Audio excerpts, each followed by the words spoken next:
Call the meeting to order. This is the July 23rd, 2019 meeting of the Town Plan and Zoning Commission for the Town of Fairfield. Couple housekeeping items. Are we being recorded? Are we being recorded? Question? I mean, I know Matt's got it. Video? Yep.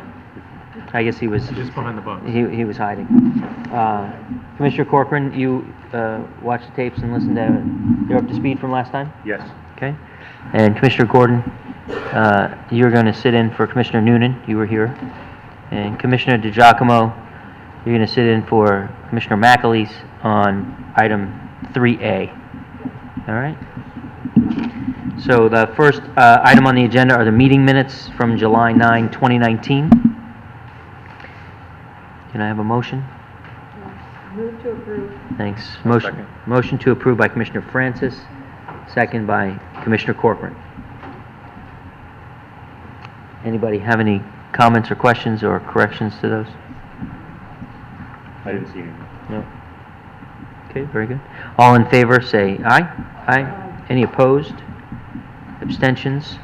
Okay, so the minutes are adopted unanimously. Next item is old business, 5151 Park Avenue, special exception application of Sacred Heart University pertaining to six-court tennis facility in the R3 zone. Hey, Mr. Chairman, Sacred Heart University proposes to construct a six-court tennis facility.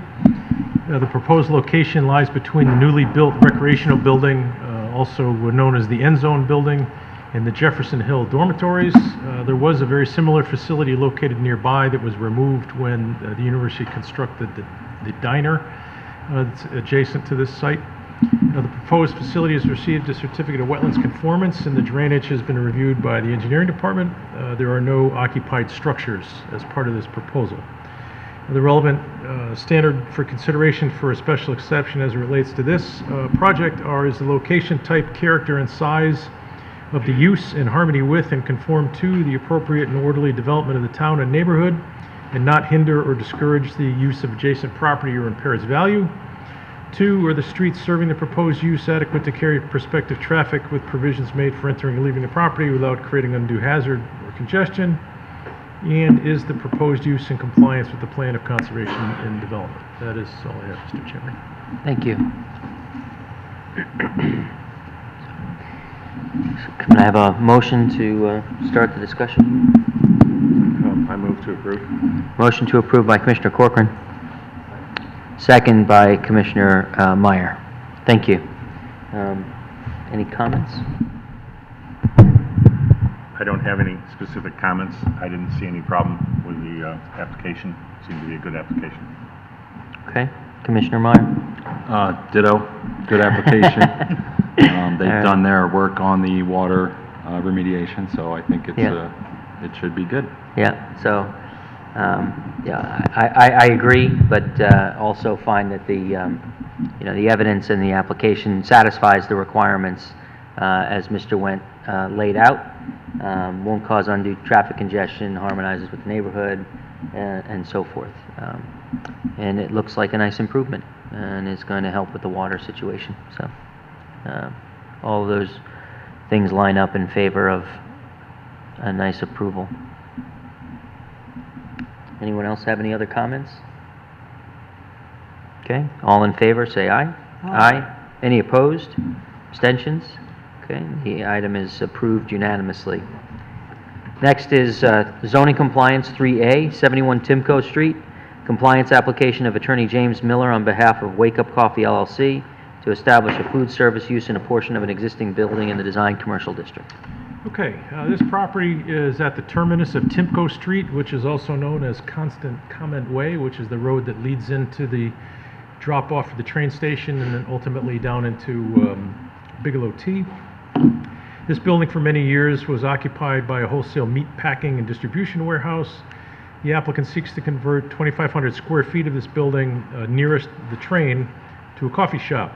The balance of the building is currently occupied by the adjacent business, which is Citizens Auto Body on the corner. They're using it basically as storage and warehousing. As shown on the drawings, there's a new storefront proposed. We included in their packet the current kind of Google street view of the building.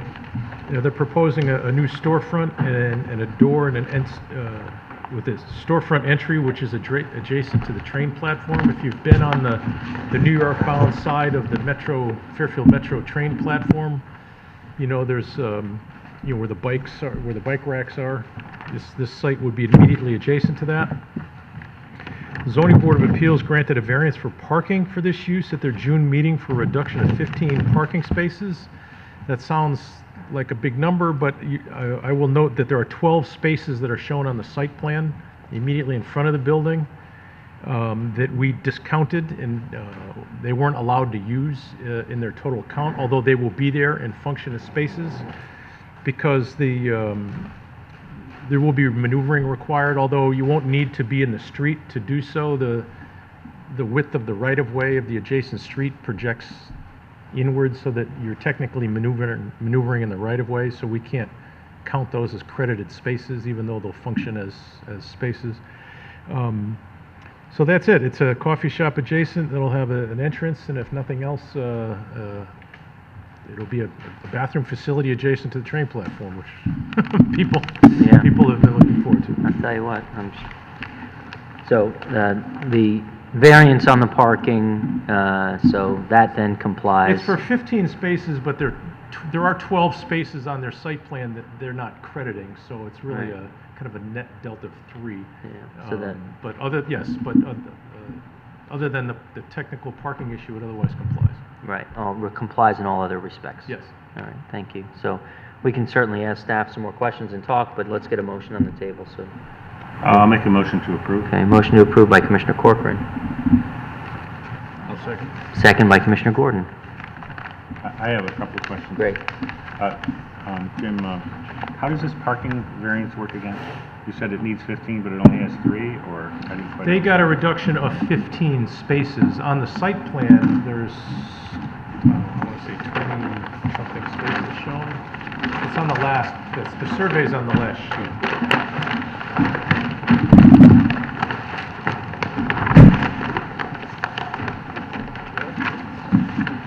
So how many parking spaces will they have? Well, there's going to be 25 striped spaces as shown there. Yeah. Spaces 14 and 15 are on the adjacent parcel, so they can't count those. In spaces 16 through 25 across the front of the building will require some maneuvering in the right-of-way, but not the paved portion of the street. So those don't get to technically count So either. how many spaces are they required to have? Would be for the, They're required to have,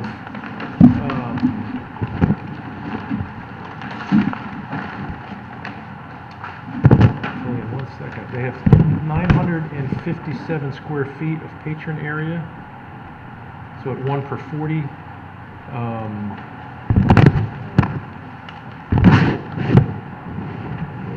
Is 23 spaces.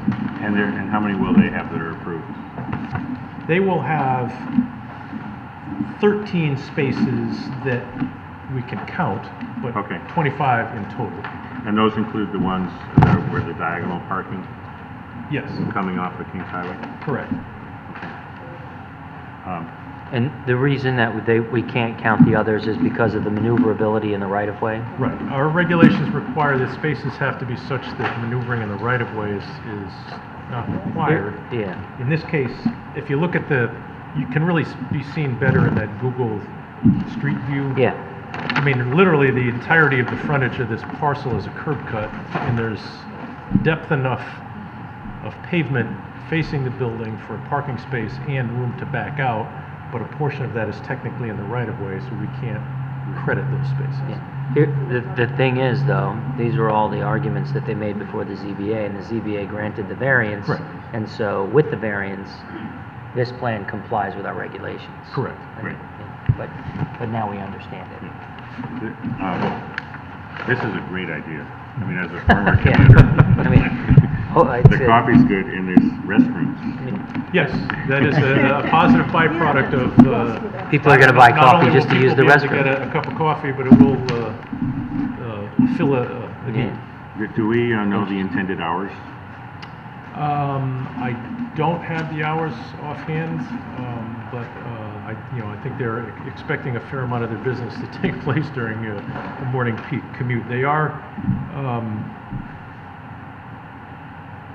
don't indicate what their hours are in their letter of intent. I think that, isn't that one of the regulation requirements to, as part of the application? We don't for actually, compliance? we don't regulate their hours of operation. So No, not regulate, but I believe, and I'm just thinking off the top of my head, that as part of the application, like a letter of intent, you know, I think Yeah. it requires the hours of operation.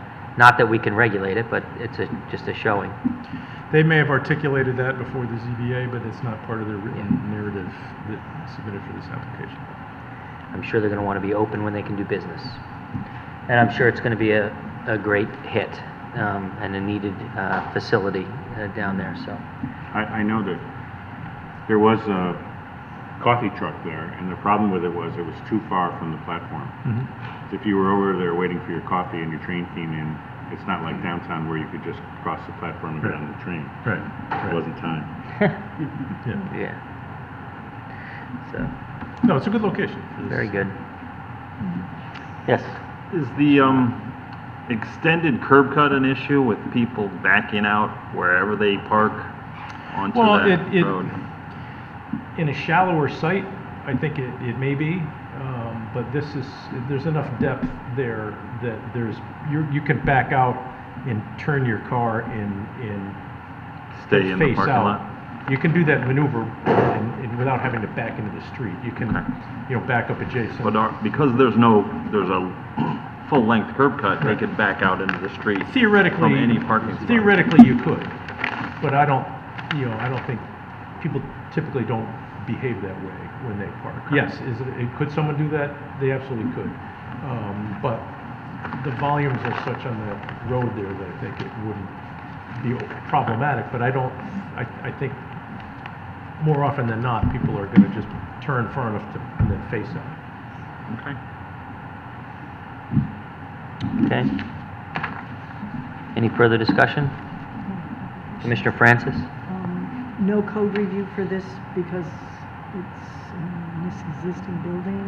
Right, there are no additions proposed. It will, certainly for them to obtain a building permit, it will have a full review by the fire marshal, the building official, and the health department, and all those agencies, but that's not going to change any of the exterior components of the plan. And so the fire department or the building department will determine, what's this door on the right-hand side, 6 feet? I guess it's the main doorway, is it 6 feet, is that what it says? There's an existing overhead door there for the adjacent space. What sheet are we looking at there? 101?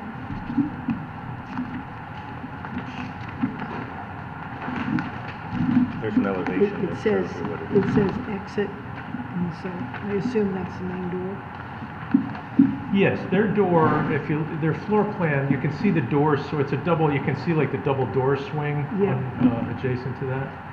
So that's their entry door. And on the elevation drawing,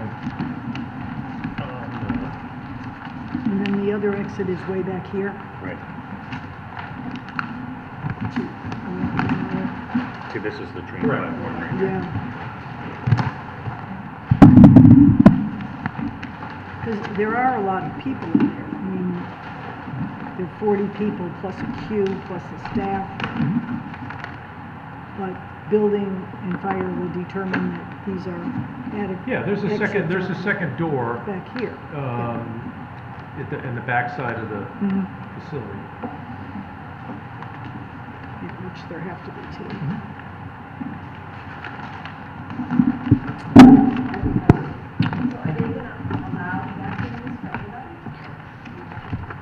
No, I think that is up to the proprietor, and you can restrict use of the facilities to customers, you know? Yeah, They yeah. certainly can, but again, that's really up to them, but I don't anticipate that they're going to Yeah. foreclose that possibility because it would probably lead to, if not immediate business, potentially future business. Right, right. And, you know, you see that where it's abused, you know, and in really high trafficked areas like in Midtown Manhattan and like, but I can't imagine that they're going to start out that way. Yeah, I hear you. I think it's referring to A400, so there's a detail of this on page A400. Okay. We all set down there? Yes. Okay. Anybody else? Okay. So the motion is to approve. All in favor, say aye. Aye. Any opposed? Abstentions? Okay. The compliance application is approved unanimously. Next is our public hearing. We have two items. The first is 491 Turney Road, 880 South Benson Road, coastal site plan and special permit application of the town of Fairfield for marina dredging and beach renourishment in the A zone. Take 2 minutes? You need a 2-minute break? No, to no, set we're up? fine. I just wanted to mention that there was a Fairfield Beach Road item that we Yep. published for public hearing that got postponed to August 13th. So that is that for 2117 Fairfield Beach Road. So if Very anybody's good. here for that matter, it's not going to be heard this evening. And that you remove from this agenda, that, yeah. Very good. Good evening, Joe Michelangelo, Director of Public Works for the town of Fairfield. The town approved approximately $700,000 to do a dredging project of the South Benson Channel around 2 years ago. As part of that dredging project, of course, there was a Connecticut DEP permit, and we worked closely with them to design the dredging project. So when you design the dredging project to take material out of the navigational channel for boating purposes, there are three options for it. You could dispose of it in Long Island Sound, you could find a upland disposal area, or you could put it along the beaches. So the town of Fairfield and our consultants, Race Engineers, the coastal engineering firm from Stratford, worked with DEP very thoroughly to evaluate the options, and the preferred option is to nourish the beach, to put it at the adjacent location. The material is sandy. It meets the type of material you want to have on a beach. So that's the preferred location to spread the material. So this public hearing is for the placing of that material along Jennings Beach. So it'll start at elevation 6 is the highest point, which is approximately just 0.8 of a foot above the CJL of 5.2, and it will basically go into the water down to an elevation of -6. So it'll be spread CJL. What does that mean? the coastal jurisdiction line. So that's so basically the Where area will- Fairfield starts. Correct. So basically, 90% of the material will be dumped in the waters of the state or land of the state of Long Island Sound, but it will come just a little above the high tide line. So the way it's supposed to work, there'll be quite a bit of material there, but it'll be done in the winter time. Beginning the permitted time period is we won't start until November because we want to have the boaters to have their full season. Has to be done by January 31st. So that'll allow a good cycling time. So whatever mixture of sands and shells and slightly larger particles than sand, we'll have many months to blend in with the waves before the beach season starts in the following late spring. Yeah. So it's likely that most of that material that's in the channel is sand from the beach originally, that kind of eroded down, right? And where- Correct, and it drifted one way or another, and that Right. was one of the reasons why it was approved to put on the beach, because of the nature and content of the material that came out with our test sampling procedures. Yeah. And so how much of the, what's the quantity of the dredging? Now, is it a foot or 2 feet? Well, along the South Benson Marina, the channel, Yeah. it varies in spots, so we're going to a depth of -8 or 9. But once again, it's a very long channel. It goes, from the pinch point at St. Mary's past the end of the jetty. So that's what yields almost 32,000 cubic yards, Yeah, it's a lot. which is a substantial amount of material. Yeah. Very good. Why do you have to finish by January 31st? Just by permitting, the permitting window is during the winter months. I got it. Very good. Okay. Any matters of public safety or anything like that related to the beach is going to be closed, right? Beach is going to be closed. We'll put up a silt, like a snow fence barrier to keep people away from the operation. But the dredging it'll be hydraulically dredged, so there'll be a barge in the water. It'll be pumped, somewhat similar to the Exide property in the Mill River. So it comes up as a slurry onto the beach. So basically, you have a hose that gets worked its way up to the beach, and they build, sedimentation barriers, so you trap the sand and you let the water flow back into the sound. Excellent. Yes, Commissioner Meyer. Do you know how far down Jennings Beach you're going to be renourishing? We will go the entire length of Jennings Beach, so it'll go basically to the Fairfield Beach Club property. But it'll be blended in, so there won't be any kind of drop off. So it'll be tapered as we approach the property line. Very good. Can I have a question? Yeah. Commissioner Corcoran. I wasn't aware of it at the time, but apparently after Sandy, there was new sand put on the beach. And that sand was full of a lot of things, like shells that you mentioned and so on. And so it was different than the way it used to be. You mentioned this dredging would be the same. There would be objects in the sand as well. Well, once again, the objects are shells, and some particles bigger than sand particles. But once again, one of the when we did it for Sandy, we were well above the CJL. So I think over time, because we comb that beach during the spring, summer, and fall 3 days a week. So it gets better and better as the sifting process goes through. The sifting process is basically the waves. the twice daily tight cycles. Okay. One more Commissioner question. Meyer. Is this something that you have to do on a regular basis every 5 years or every X amount of years, or do you monitor how shallow it gets? We monitor how shallow the channel gets, and we've done small pieces and smaller bites over the years, but this is the first full-scale dredging, looking back over the records, in a good 15 years. We haven't done anything this large in about 15 years, and the flip, because boats are getting bigger and sailboats have bigger hulls, it's more critical now than it probably was 15 years ago. Okay, thank you. Yeah, I think the last big one was Southport Harbor, where that was a substantial dredging. I think that was like 2013 or 14 we did a piece Right, of it. but pales in comparison to the scope of Correct. this. Yep. Yeah. Okay. Anyone else? Commissioner Francis?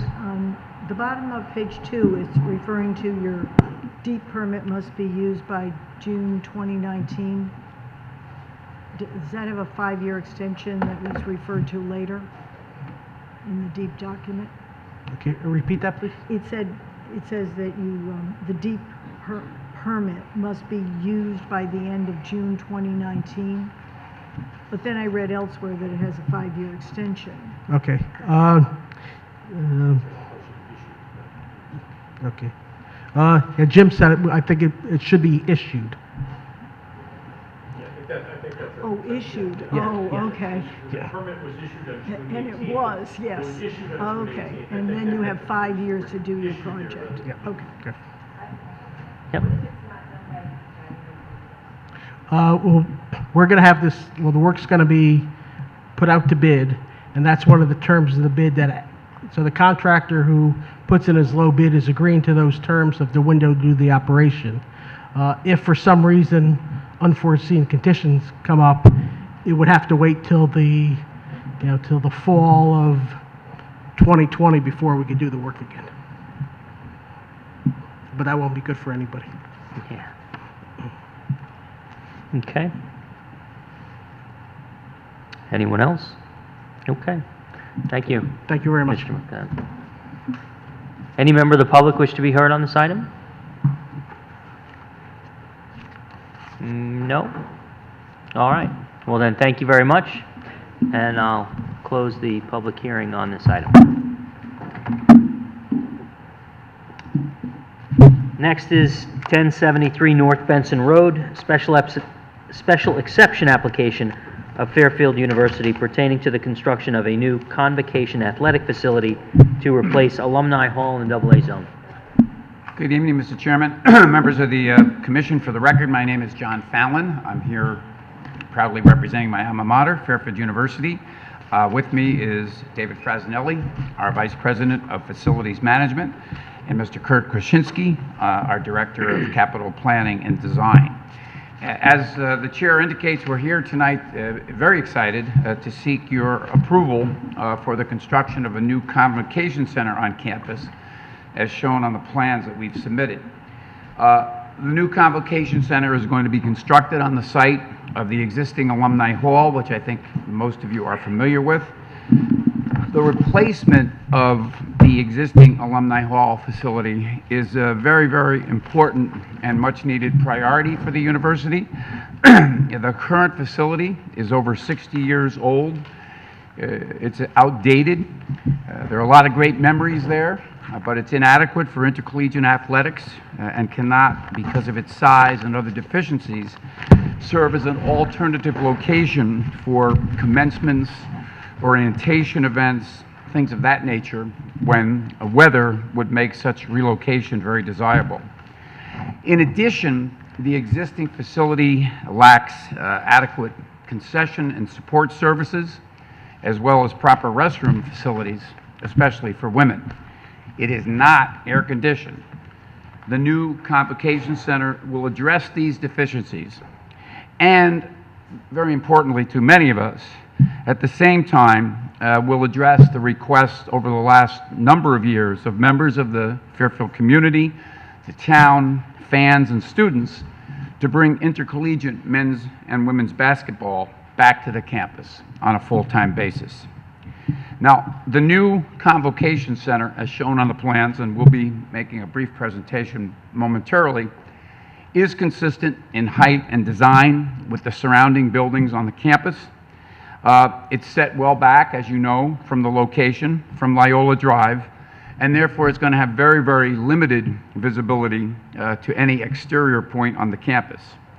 The new facility is going to allow us to optimize the space by inclusions of things like a stag club, improved concessions areas, locker rooms, and as I said before, restaurants, while also providing the kind of technology that really is basic and needed as part of any intercollegiate athletic facility in 2019. We looked at this facility in a lot of different conceptions.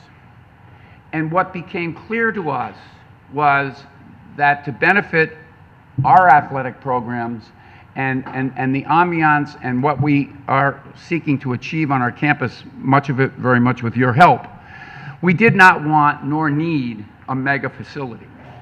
And therefore, what you have before you tonight is a facility where the increase in game day seating is really modest.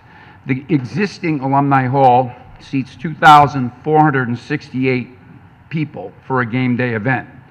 Our new facility will seat 3,500, so that the increase is sufficient to allow us to programmatically bring our, for example, basketball teams back to the campus.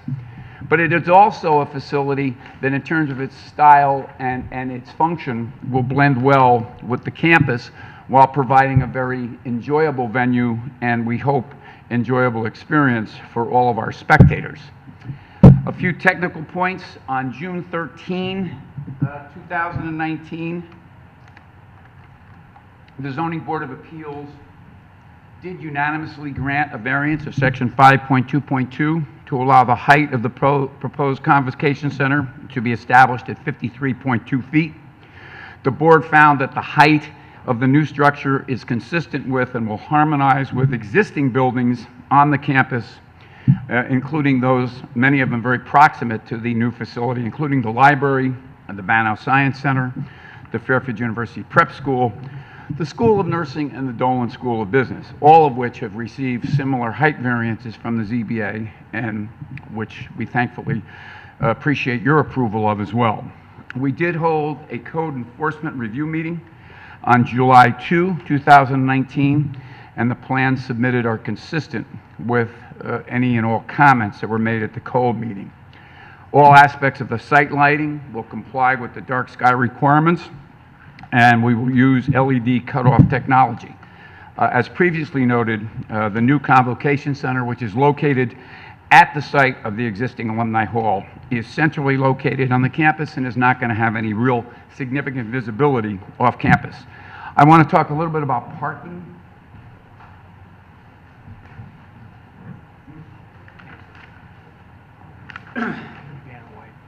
This is Vanna White, in case you haven't met her. With regard to parking, as you know, the campus currently has on it over 3,400 spaces, but more importantly, the Convocation Center is going to be located very centrally Which board is that? Or which sheet? This is our site plan, but we colored it up just to show the parking. Right, but we have a copy of that in here. Yeah, that, what the site plan is in. C1? Okay. Thank you. There's a site plan, but that particular seat is an exhibit. That sheet is not. Okay. Well, But we'll leave it with you. yeah, It's it just, should certainly be part of the record. but It is. I certainly can't see it from here. okay, step closer, Walt. I mean, really? I'm wearing glasses as it is. You want another pair? No, that's all right, but I mean, come on. New proposed convocations. Okay. And the blues are that you're pointing to? Yeah, which I'm gonna Are all discuss parking. in a minute, yes. Okay. And time, to kind of reverse the old adage about one picture being worth 1,000 words, in this case, the words may be more illuminating than the picture. Possibly. If you Thank look you. at that, if you look at where the Convocation Center is located, which is at the same spot that Alumni Hall is, all right? The proximate parking includes Show these guys down here. the parking garage with 379 spaces, the existing Alumni Hall lot, which will be undisturbed Yeah. with 300 spaces, and the existing Fairfield Prep lot, which has 283 spaces. Okay. So in direct proximity to the facility, we have a total of 962 spaces. That doesn't count a lot of other spaces that are reasonably walkable.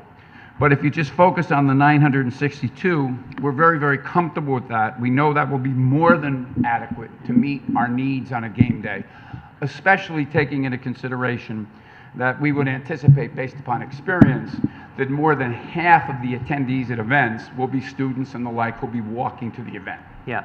So on a typical game day now, you see, so the current seating is about 2,500. Correct. Going up to 3,500. On a typical game day now, do you have, parking that is required in different places with valets and things like that? No, the lots I just referred to on a typical game day now would not be full. Are not full on a typical No, game they're day? not. Okay. And another good example of accommodating this is the fact that you do have to keep in mind that we have the Rafferty Stadium where we hold our lacrosse games, Yeah. and most importantly, where Fairfield Prep hosts their football games Mm-hmm. on a Friday night, kind of in the same time frame we would, games starting at 7 o'clock type of thing. They regularly draw between 3,000 and 4,000 people. And again, we've never had an issue with parking. So we're very comfortable that the parking will be more than adequate to meet the needs of this new facility. Okay. Did you have a question, Commissioner Mr. Corcoran? Corcoran? Yeah. Would this ever be used by an organization other than Fairfield University? No, it will be used for Fairfield University functions. We're not, we don't have any intentions to rent it out for, we might have occasional concerts, but they won't be the kind of, we're not going to get Mick Jagger to come to a 3,500 seat venue, but all those, sorry about that, Walt, but all those events will be university sponsored. Yeah, I mean, there is the, you know, the Quick Center and, Right. you know, all of the other venues, but in a facility like this, you could see something like a conference or an exhibit hall, you know, like what you might think of as a scaled-down convention center, you know, kind of thing? Where Yeah, and set that's up not our booths. intention. I mean, anything that goes, it takes place in this facility will be university sponsored. Yeah, okay. We did submit a traffic access and impact study. Mr. Steve Sapola from... Commissioner Francis, I'm you have a sorry, question ma'am. about that? The lot behind the Alumni Hall. Yes. The large lot there. It's not totally empty though. In evenings, there. I'm sorry? It's not totally empty, is it, You mean when?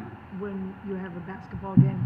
The games are generally... Grad students. The games are generally held, you know, in the afternoon, 7 o'clock, or the weekends. During the weeknight games, there might be some parking in that lot occasioned by, you know, grad students and the like, although that's not a heavy venue, that It's area not. of the campus. Weekends, it's basically. Right. But you feel it's pretty, Yeah, we're very pretty comfortable. I mean, available even during the week with the grad students? I do. We focused on the 962 spaces being immediately proximate, but as I said, we have in fair close proximity many, many other spaces. But to answer your question, yes, we think that will be more than adequate. Mainly because the goal of bringing the games back on campus, or one of the goals, is to, you know, make it accessible to the students who obviously walk. We did have a traffic access and impact study prepared by Frederick P. Clark Associates. Mr. Steve Sapola is here tonight. He'll give you a brief overview of that, not to steal his thunder, but what it confirms when you read it is the new facility, modest in size, with only the moderate increase in game day seating that I referenced, is not going to have any adverse impacts with respect to off-site traffic and local streets. Indeed, when you think of it, the returning of men's and women's basketball to the campus is going to result in less traffic on game days, because right now what we have is a situation where the buses and what have you take the students to the Webster Bank Arena. And the students now, as I said, will be attending the games by way of walking. The other thing the traffic report points out is that we provide multiple ingress and egress points on the campus. Barlow Road, 2 on Round Hill Road, 3 on North Benson Road. And just as the case with the prep football games and the attendance that can be 3,000 to 4,000 people, that makes clear and ensures that there's no issue with regard to ingress and egress to the campus when we're having a function such as that. And we can say that not only based upon analysis, but also based upon experience, Yeah. because we do that right now with prep. There are a few intersections here, post-build, that, well, even pre-build, regardless, that are, you know, Fs, Ds, Now, yeah, yeah, and then, correct. Yeah. But we won't be exacerbating that. I'm going to have Steve present. But the other thing to keep in mind too, I think, Mr. Chairman, is those level of services that you're referring to too, we're going to be, even on our games are going to be on a weeknight. The crowd will be arriving starting at about 6:30. So not in the peak time. And then the games also be on weekends, Saturday afternoons, Saturday evenings, Sunday. So we are not going to be exacerbating any problems generally. Indeed, we think we're going to be reducing traffic. Having said that, we certainly aren't going to be implicating traffic during peak weekday times. But Steve will address that. Our presentation tonight, Walt Jobs is here. Walt, thanks you. I think you can put that down. If anybody has any questions with regard to the site engineering, we'd be happy to answer that. Would Commissioner. you, is this plan consider a potential postseason tournament hosted by the school? I can't speak to that, but I doubt it. I mean, in my experience, the MAC tournaments, for example, you know. I mean, if they win the regular season, No, they would it's not, no, it doesn't work like that. No? The MAC tournament in the last few years has been held at the arena up in Albany, Albany, right? that's a fixed Huh? That's a fixed location that happens there every Yeah, year? they've had it from time to time at the Webster Bank, once, I think. They've had it in Buffalo, but they generally try to go to a larger venue, Not- 7,000, 8,000. And this is not a situation like some leagues, like I think maybe the Patriot League, where if you win the tournament, if you win the league, you get to Yep. host the tournament. Great. Commissioner Yeah, would Tiffany? there ever be a situation where they would have a game conflicting with like a prep football game or anything? No. like that? I mean, we have to manage the facility, and we would not let that happen.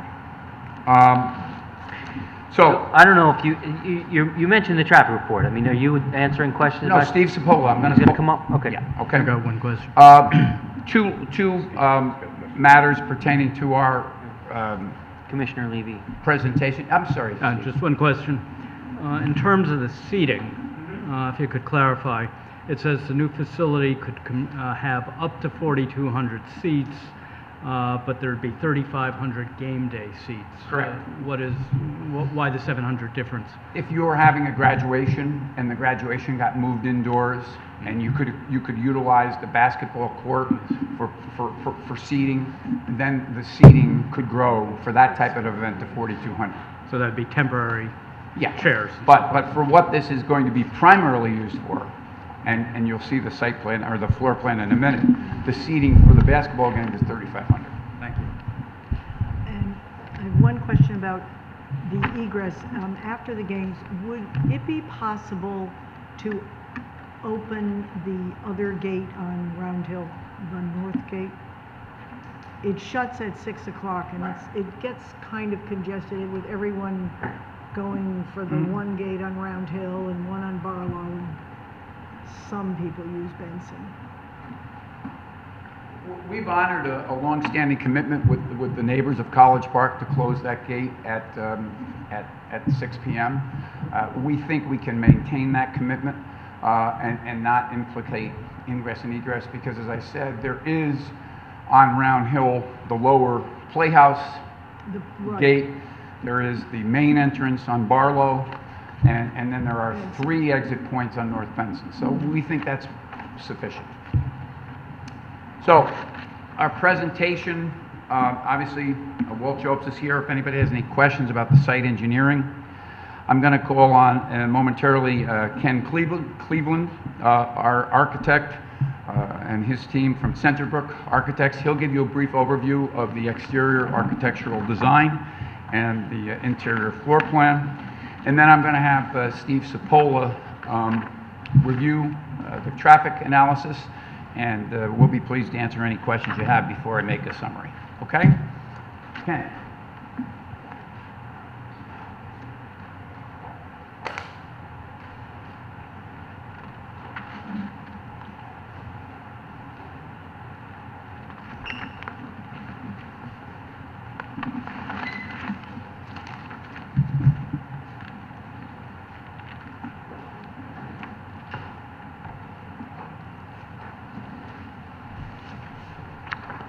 Good evening. For the record, my name is Ken Cleveland. I'm an associate and architect for Centerbrook Architects and Planners. To start here, we'll go over the exterior of the building, and then we'll get into the floor plans. To orientate yourself here, what you see, the road you see here in the foreground is Loyola Drive. The existing Recplex is located off to the east. And then off in the distance here beyond is the existing Barone Student Center. The new Convocation Center fits right in place where the existing Alumni Hall currently stands. Exterior materials on the project are tan brick, curtain wall, metal panels, and metal trims, which all complement the adjacent buildings and the campus as a whole. One of the most prominent features you see here is the building's curved roof. It honors the existing alumni building, Alumni Hall, and the roof combined with the curtain wall, you can see provides glimpses to the structure inside. The curtain wall and glass also establishes a main entrance into the building that's clearly visible. So I'm going to start here on, this is the second level of the building, the concourse level. So to reorientate yourself here again, North is up on the plan. Loyola Drive runs across. On the north side, along the alumni parking lot is to the south, one level down from the main entrance. To the east is the existing recreation complex. As you enter the building, off to the west is the entrance into the Stag Club with a private elevator and stair. Ticketing is on the opposite side. Then you see here a generous concourse surrounds the main seating. On the east and west sides of the seating are fixed bleachers. These will primarily be used for students. On the north and south sides, we have retractable seats. So when the seats are retracted, they'll be used for two practice courts. Along the east and west sides of the building, you can see we have adequate concessions. And then to wrap around the rest of the remaining spaces, we have bathrooms, team offices, and control spaces for broadcast control, lighting, scoreboard, etc.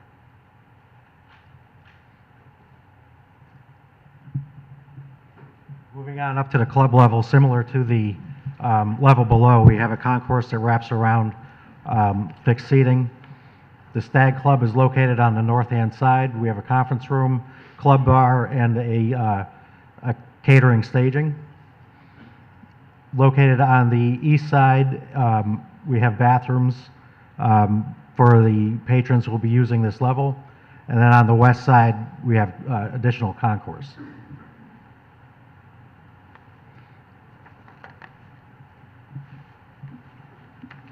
Moving down to the lowest level, around the perimeter of the building, you'll see these are mostly used for team amenities, team locker rooms, and back-of-house type spaces that will serve the building. To the north side, we have the main team locker rooms and amenities like a training room, team lounge, and film room. To the west, we have coaches' locker rooms, referee locker rooms, and to the east, we have visitor locker room spaces. To round out the rest of the spaces, we have our storage spaces and large mechanical rooms, electrical rooms, and fire service rooms. That's it for the plans. Thanks. Leave the rendering up if you like. Mr. Steve Cipolla from Frederick P. Clark is here. He'll give you the overview of the traffic analysis that we submitted. Steve.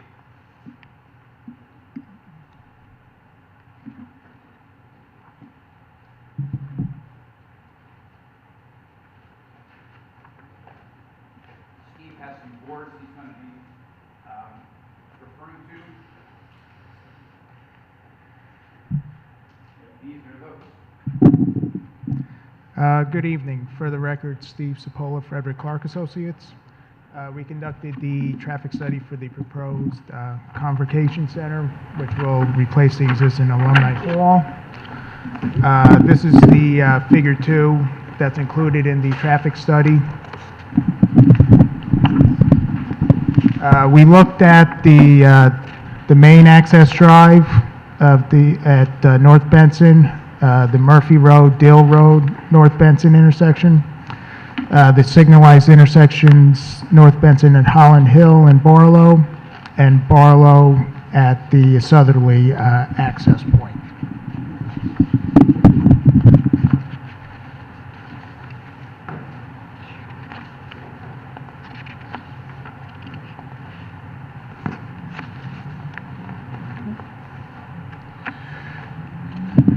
So for this study, the proposed games will start at 7 p.m. After the weekday afternoon peak hours.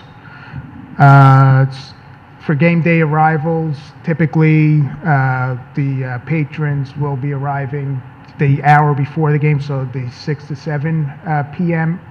Peak hour, which is an hour after the peak hour of the road.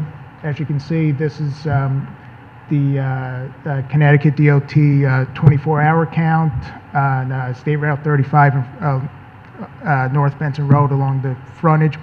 As you can see, it peaks from 5 to 6 And then you can see how it drops off 6 to 7 and 7 to 8. It significantly drops off.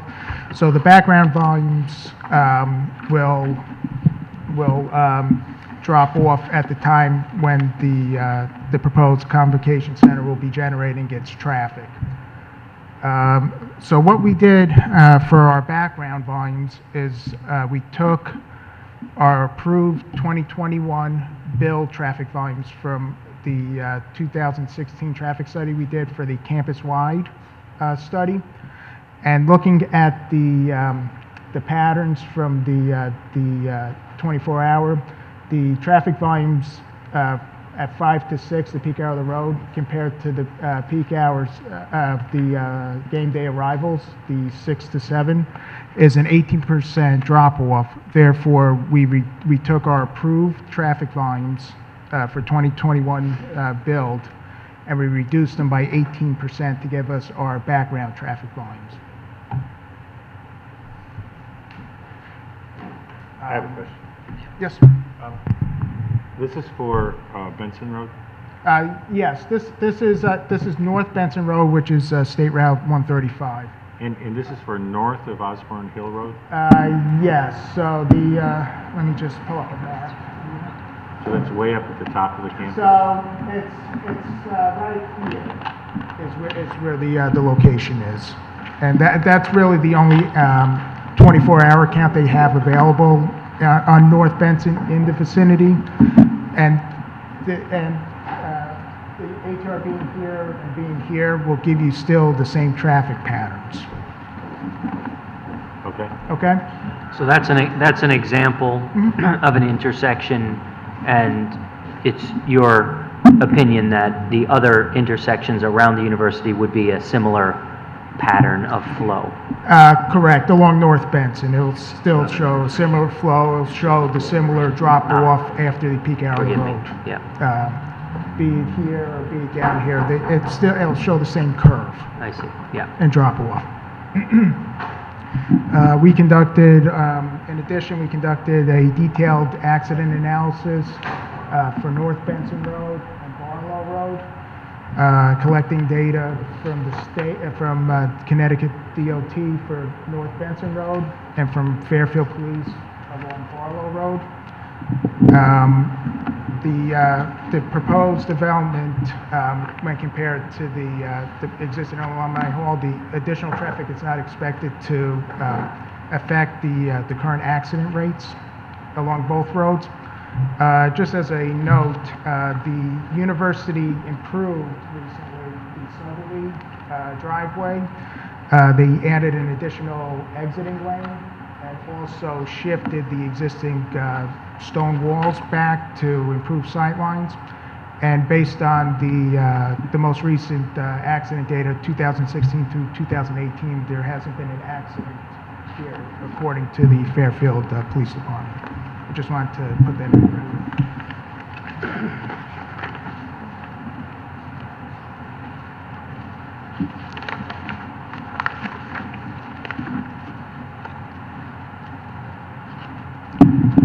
For site traffic distribution, we looked at the directional distributions of the roadway as well as the location of the parking, which Mr. Fowler presented earlier, and the internal roadway networks.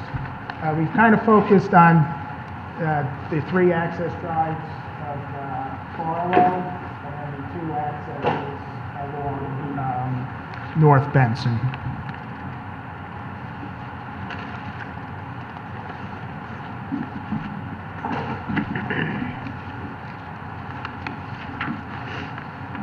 For site traffic, based on existing current event activities at the school, it was estimated that the existing Alumni Hall facility would generate 267 vehicles for a typical game. And with the increase in seating for the Convocation Center, that would increase to 378 vehicles, which is a net increase of 111 vehicles. Before you take that down? Yes. Thanks. Of course. So, one of the assumptions that sort of runs through the entire study is that based on the population that's going to attend the games, and that appears on this page, that the increase in seats from about 2,500 to 3,500 is going to maintain the same ratio of students, faculty, and staff on campus at 80%, right? Correct. That's what the university is expecting, that the ratio that they find currently at the Alumni Hall would follow at the new facility. Okay. Do you understand what the basis for that prediction? You know what I mean? Like, so Yeah. are there 1,000, 1974 to 2000, are there 900 students, faculty, and staff today who We base that percentage. don't on attend? Actual data, we have ticket sales currently Yeah. at the venue. We do have held and have been holding 6-7 games a year at the Alumni Hall facility. So we went to the athletic department and we said, we need a concrete breakdown in terms of how those ticket sales are apportioned between student and faculty and people coming from outside. Right, that's for games currently. Historical data at 2,500 seats reveals that Right. almost 2,000 of those, 80%, are faculty, students, and And staff. we applied the same percentage correct to the increase. Right. And And my question is, on what basis did you carry forward the same ratio, given that you're gonna have an extra another 1,000 seats? Are there 1,000 faculty, staff, and students By all who means. would attend games today yes, that can't because they just don't have enough seats in the facility? or chose not to, but the answer is, we believe that the ratio will apply. We think that with regular scheduling of games on the campus, we'll have more students gaining interest in the program, and we think it will still be the same rate. That's But even if we're off, by 10%, or 10%. 15, That's a, okay. with the increase in seating that we're talking about being moderate at best, we don't think there'll be any issue. I just, that's a significant assumption. It's based on data that we have. Only historical data. You're not basing the carry forward assumption that it will maintain the same ratio on anything but speculation. The data based upon our experience, but correct. We're basing it on an estimate based upon what our past experience has been And what is projected by the athletic department. and what the athletic department projects. And the other From- point I would make, I did make, is if we were standing in front of you seeking to construct a 5,000 seat venue to replace the 2,500 seat venue,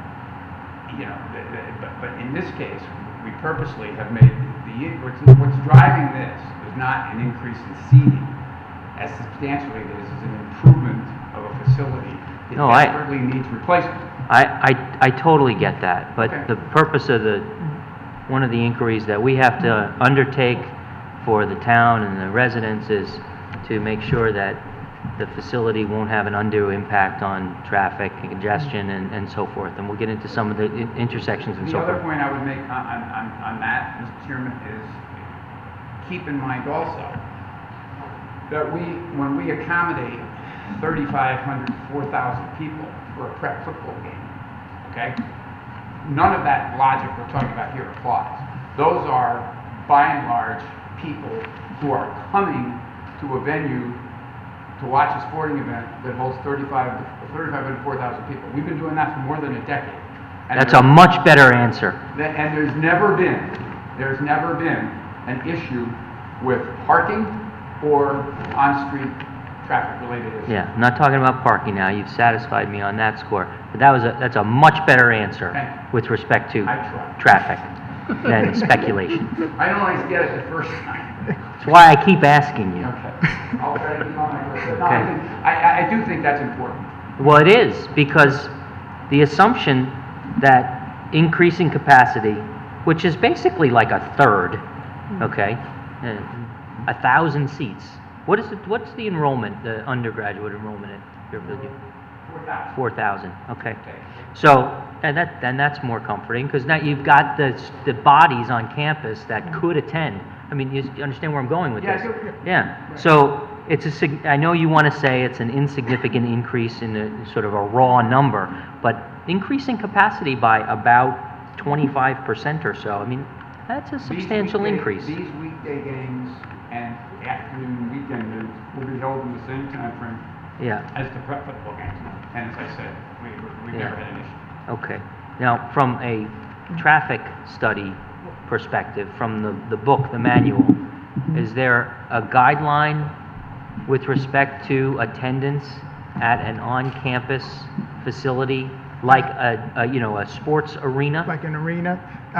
No, in the ITE trip Right. generation, it's a basic arena like the Webster Bank Center, Okay. where everyone is going to be coming. There's no account for any internal interactions. So On or off or what have you, right? any Did- internal credits. So- It's not. It wouldn't be a proper tool to use.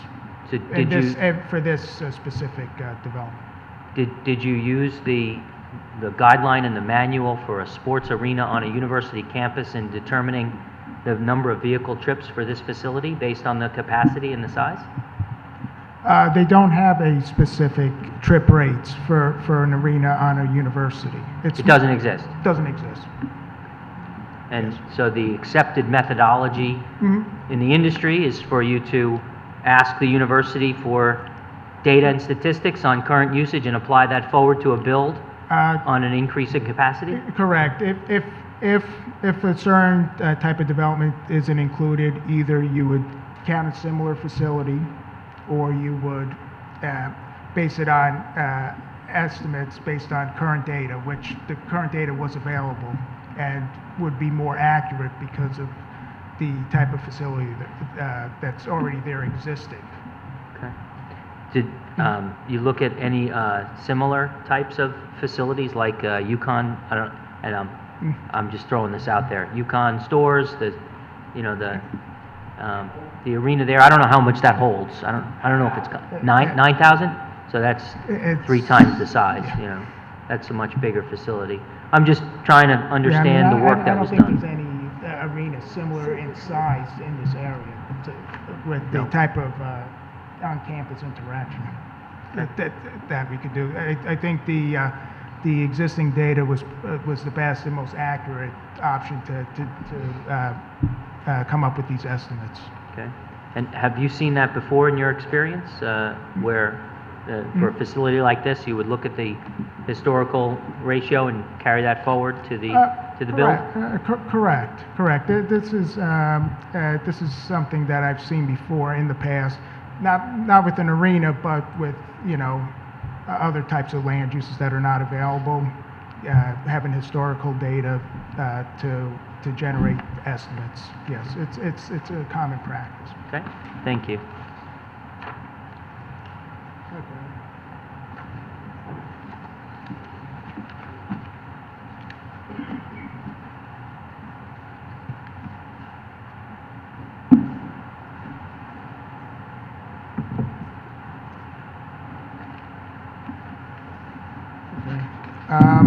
So in our report, we provided both a assessment as a brand-new facility and also as a comparison between the Alumni Hall and the proposed Convocation Center.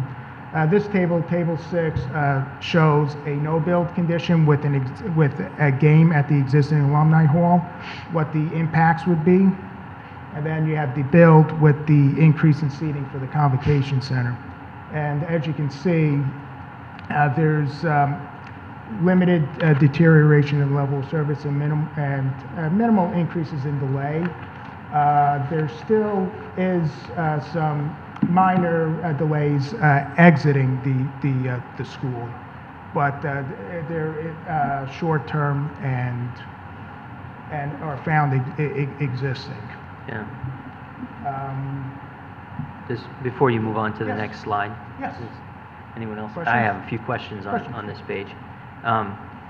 So I was looking at the report and trying to correlate some of the things that were in the written report with the chart, with this chart. And I was hoping you could just help me. I don't know if you have your report in front of you. Yes, I do. I was just trying to understand the differences in the way that you describe the changes in the levels of service across the different intersections, and you know whether it was here in the report. So on page 15. Page 15? At the bottom there, you talk about the different intersections, and you start with the State Route 135. At the bottom of the page, in the build conditions, you say that the results of the analysis indicate there will be an acceptable change in level of service from C to D. And I just want to emphasize the word acceptable. So, you know, you view the impact as minimal, it's going to change C to D, and therefore it's acceptable, right? Correct. So if you go to the next page, 16, and section 3, we look at State Route 135, North Benson at Loyola, in the build conditions. Correct. You say the results of the analysis indicate that there will be a change in level of service from D to F for the eastbound turn lane.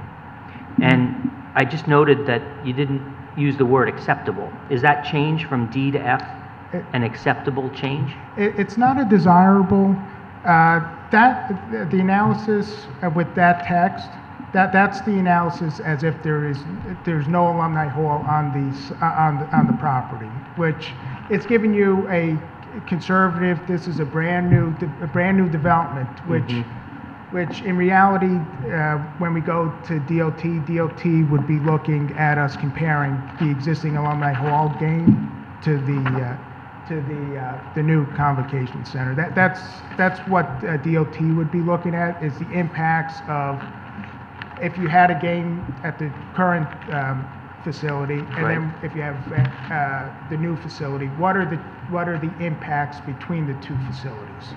Right.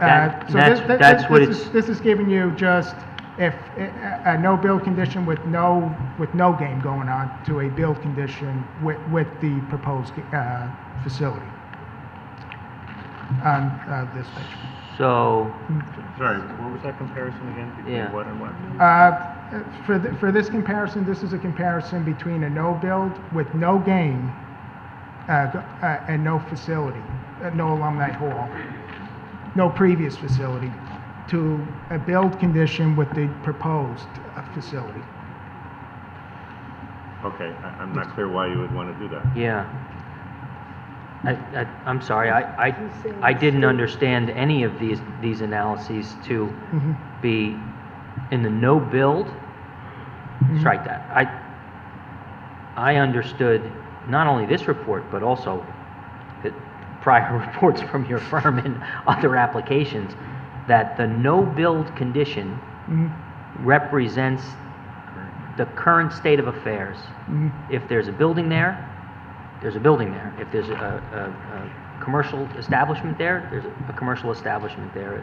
In fact, Mr. Galante likes to come in and say, in the current no-build condition, I've already taken into account the other senior living facility that I know you've already approved and is being built, and so we've already taken that into account, you know, and that, it's very good. It's good work. I never thought that the no-build condition would remove an existing use. Well, our approved volumes weren't taken when there was a game. So we had volumes without a game. So we wanted to provide the board both with this is what the impacts are of just the new facility, but also then what we typically provide, which is a comparison between the existing facility with the game and the proposed facility with the game. So we want to provide you with both results. Commissioner Corcoran? So I just have the chart that I was looking at, but I just heard that there was a deterioration from C to D in one point and D to F in another? And there's more. Yeah, but table 4. But on the chart, I don't see any of those. Right. They only exist are- in the, So, yeah, Are and you- and we're gonna get, yes, gonna get there. I wanted to focus our presentation on the more appropriate comparison, which is your table 6, which is the comparison between the no build with a game at the current Alumni Hall to a build condition at the new proposed facility. Okay. So if you go down to the next section, the 4 on page 16, we talked about you write about State Route 135 North Benson at Murphy Road. In the 2021 build condition, we say the results of the analysis indicate that there will be a change in level of service from C to E for the eastbound and an acceptable change in level of service from C to D for the westbound. Is the change in level of service from C to E for eastbound acceptable? It's not, level of service E is not desirable, so it's not a desirable change in level of service. And that's I believe it's the eastbound approach is the Yes. university access approach. Right. Okay. And then one more, which is on page 17 at section 5. Barlow Road at Bellarmine Road, 2021 build conditions. You say results of the analysis indicate there will be an acceptable change in level of service from B to C for the northbound, and the southbound left through lane from C to D. Is that level of service change from C to D in the southbound also an acceptable change? Correct. That sentence is supposed to read acceptable for both of those. Gotcha. The B to C and C to D, correct. Okay. And so, just for clarity, is it acceptable if the change, whatever it was from, goes to a D, but if it goes below a D to an E or below, it's not acceptable? It's not desirable. Sorry, not acceptable, not desirable, in your parlance? Correct. Yeah, okay. Yes. So now, to Commissioner Corcoran's point, and your explanation, the reason that the findings or conclusions that I just walked through with you are not in Table 6 is because Table 6 represents a different comparison. It's a completely different analysis and comparison, correct. Okay. So is the analysis on pages 16 and 17 relevant? For DOT, Connecticut DOT review, no. They would want to look at the analysis shown in Table 6, which is the comparison of the existing facility, which is there and could have a game tomorrow in a no-build condition, to a build condition with the proposed facility. So they Okay. would look, this is the analysis that they would look at and would make a determination on. And I mean, hopefully it's apparent that I'm confused, and I apologize for that. But I'm wondering if the data then in the report itself, in pages 15, 16, 17, is not relevant to our analysis, why you included it in your report. I believe we wanted to include it just to provide, an analysis showing the impacts of the proposed facility as a standalone. As a standalone. Yeah. Is that the usual practice that in the 2021 no build for in other reports? It typically isn't based on the DOT requirements. We decided just for this purpose just to provide it as an additional analysis for the board. That's all I have on that. Commissioner Corcoran. Has the DOT reviewed this? No, our intent is after this meeting to submit this to Connecticut DOT as well as the OSTA, the Office of the State Traffic They won't Administration, review it until it's been through. until it's been through. Okay. So, we'll be submitting it to them, and they'll be doing a full review of the traffic. I think the salient thing is what's up on the board now, and that is table 6. Right. Because table 6 gives you the data. Can you use the mic? I know it sounds like you're No. loud enough, but you're really not when you look at it on TV. Table 6 is, I think, the definitive table because it gives you the analysis based upon a comparison between the existing alumni hall and the Right. proposed. No, he made that clear. Right. Yeah, So no. that's what I think we need to focus on. So, Well, I mean, and with candor, I don't understand why it's in the report if I'm not supposed to focus on it. I think I mean, I get it, and I've walked through the questions, but it's a little disingenuous to say, you know, we got 45 pages of stuff, but don't look at those pages, don't look at those conclusions, because they're not relevant. Just look at this chart right here, Well, I because think that's it what we was, want you in to focus fairness to on. Mr. Gallanti and also Mr. Sepulveda, but particularly Mr. Gallanti, when we first talked about this, I think he provided the data you're referring to just because he wanted to be overly cautious and avoid any claim that he wasn't was being disingenuous by giving you an overview of what the numbers would look like if there was no alumni hall. So Yeah. it wasn't an intention to be disingenuous, it was an intention to give you maybe more data than you need. Okay, and that's fair. Look, I won't beat a dead horse But at here. the end I of the day- walked through my questions. I understand it now. You can understand why I was confused. I do. You But I know. think at the end of the day, and in terms of the special permit standards that apply, this is the chart. go ahead. Commissioner Cork.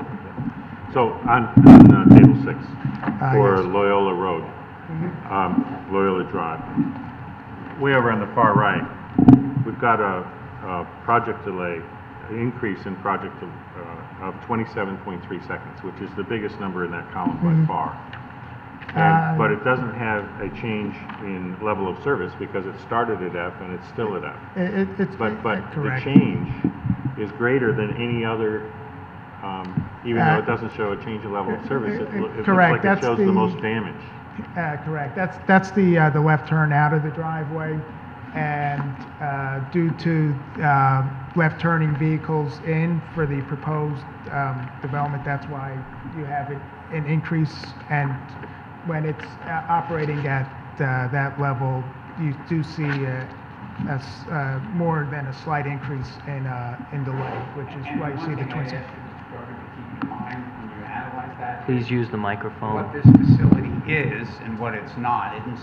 This isn't a shopping center where this is a condition that's going to be existing Oh, right. throughout the day. Yeah. This is a facility that will be used, you know, periodically, but probably no more than, 16 home games a year, I don't know. But, and when this condition presents itself, which is forthrightly displayed there as it should be, this will be at an off-peak time when people are exiting or entering Well, they'll be entering. the facility, but that won't be during a peak hour time. So I mean, it doesn't change the numbers, but I ask you to keep that in context.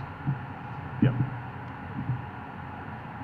And Commissioner Francis? I would suggest again, if you open the back gate for a half an hour from the end of the game for 20, 30 minutes, it would alleviate a lot of the North Benson Road problem. You said open it at the end of the game? Yeah. It This is, closes at 6 p.m., and if you opened it at 9, whenever the game is over, for 20 or 30 minutes, it would stop a lot of that, people having to use Benson, fighting to use the Barlow that is open, the Round Hill that is open, yeah, conflicting.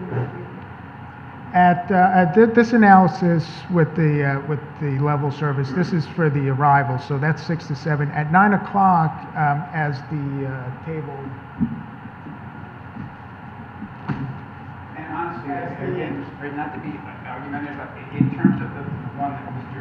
Parker referenced, and that entering off of North Benson at that level, I honestly, respectfully, don't think that opening the second round of gate would have much impact. There will always be a round hill entrance at the Playhouse, but I don't think opening, even for a very short period, the upper brownfield gate would really have any impact on that condition. So, again, what time of day is this? Well, the game I highlighted here in yellow, this is the 6 to 7, so that's when the vehicles will be arriving, and games end maybe around 9:30. So as you can see, the traffic is significantly less on North Benson. So so when that traffic is exiting the game, you would not see a level service F exiting that driveway because the volumes are significantly less on North Benson. That's why we only analyze the Well, 6 to 7. The cars would be lined up on campus. They would be queued on campus, correct, exiting. But the low traffic on North Benson will allow for ample gaps for vehicles to be able to exit without issue at the end of games. Can I just put one thing Commissioner on Meyer. that sheet, and this might not change that much, but this sheet is 2013, the date on this. Which page are you on? Figure 3. Previous slide you had up. No. Yeah. Yeah, that's the latest data from Connecticut DOT, their approved volumes, which were used in for our 2021 approved volumes in our 2016 report. So those volumes were adjusted to these volumes.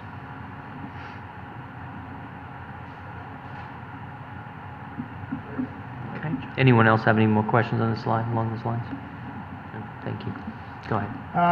And then lastly, this is the percent increase table that the board likes to see. This is not in the traffic study. This is in your packets. And this is showing the percent increases for the no build with the existing alumni hall to the build with the new proposed convocation center, which shows at most 5.3% increase at the North Benson Loyola Drive, the main access drive. Right. And then the Barlow Road access is a 2.3% increase. So those are your increases. This is, and this data is derived using the assumption that the 80% of attendees at any given game will be students, faculty, and staff on campus. Correct. Yes. This is follows the same assumptions, same site traffic generation, Right. as provided in Table 3 of the study. Correct. Thank you, Mr. Galante for providing that chart. I appreciate that. We appreciate that. No, of course. Thank you, Steve. Anyone else have any questions from the traffic? No? Thank you. Mr. Fallon? Yeah, just a brief. Oh, by the way, sorry, before you start, it's here. There it is, yeah. It's in the record. It was in our package. Good. It's now in the record. It was submitted with the Yeah. materials here. Just a couple of summary comments. I mean, it goes without saying, you know by now that whenever we come before you, we've previously vetted the project, the proposal with our neighbors, as we always do. We think that's...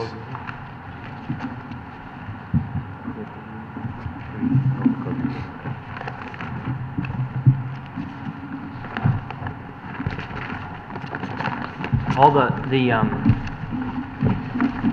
drainage and engineering is all approved by Yes, schooling? yes. Yeah, Sorry, I left my packet. I did all this at home. I left all the Yes. papers at home, so I'm asking to borrow. It is all approved. We had a thorough review with the engineering staff. We actually received a certificate of wetlands conformance from the Wetlands Agency. As I was saying before, we think it's good policy for us and for our neighbors. We always vet the proposals before we bring them in. We think that pays dividends for everybody. We're pleased with the crowd tonight. And, all I can say is this is a very, very important aspect of the university's planning. The Alumni Hall facility, as I said at the beginning, is ancient, it's long overdue, its deficiencies forced our basketball programs off campus, and we want to bring them back. So when we faced that, we took a hard look at what kind of a facility we wanted and how we wanted to fit in the context of the university's appearance and our programs. We found this facility built on the same location as the historic Alumni Hall to be exactly what we need.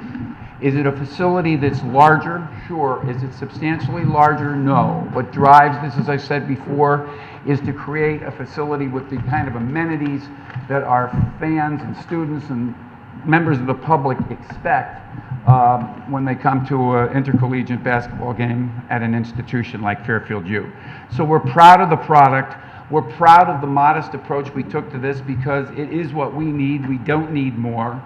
And it allows us to be sure that we can look you in the eyes and say, there's nothing here that is going to have any adverse impact with regard to our neighborhood or the area or the town. And indeed, as I said before, and it does resonate, we've been doing this for many years. And the prep football game, as an example, is usually conducted in the same time frames that the events generally here will be.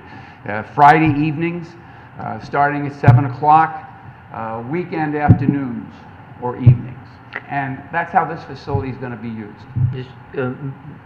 Yes.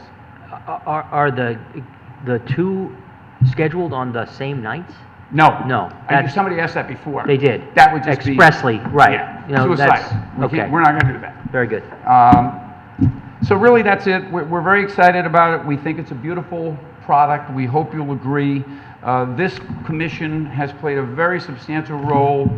I'm so proud when I walk people through or around Fairfield U, and you all deserve a lot of that credit, whether it's the Dolan building going up or the school of nursing or everything you see there. And when I always look back to my first eyes, when I first laid eyes on this place in 1965, I'm amazed.